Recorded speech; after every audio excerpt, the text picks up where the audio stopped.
let's have a look at this card here. So you might have seen I was looking at the card earlier, not too long ago, maybe 10 minutes ago. And some in the chat mentioned, first of all, this card is graded a BGS 8 with a 10 auto. And someone in the chat mentioned that the autograph is not a 10, or at least it's not a 10 anymore. And when I zoom in, and when we zoom in and we look at it, I mean, we can clearly see that a significant portion of the autograph being like the bottom of the, what I think would be a G, is very streaky throughout, and it is not a nice solid laydown of the ink. So I would agree that, I don't listen. I'm not an autograph grader, but to me, this is a subpar autograph quality. I don't know if this is a stray dot or if that's supposed to be the dot on top of the I in Manning. I just don't know what that's doing there. And then you see more of that streak right here in the P, and you can zoom right in on this.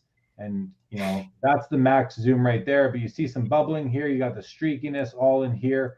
There's even this little bit that kind of rolls off. I don't know if that's in the card or if that's ink, but it does look to not be a perfect auto. You got this stroke right here with a pen. I looked at that before, and I mean, yeah, to me, this autograph is not a 10.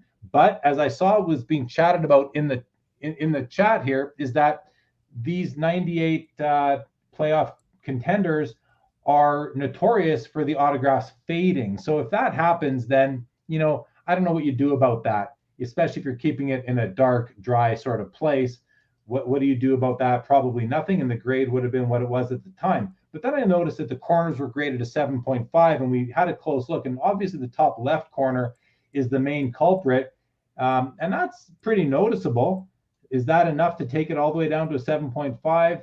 I don't know. I'm no grader. But when you come down even further and you look at the other corners, they weren't too bad. I mean, this one has some edge issue over there. There's definitely a corner issue there. So, I mean, I wouldn't be disappointed if this was my card and I had 7.5 on the corners or an 8 on the edges, because we have seen some indications that could be more than warranted. So, and I'll just trust in this case, or at least have some faith in the grading process.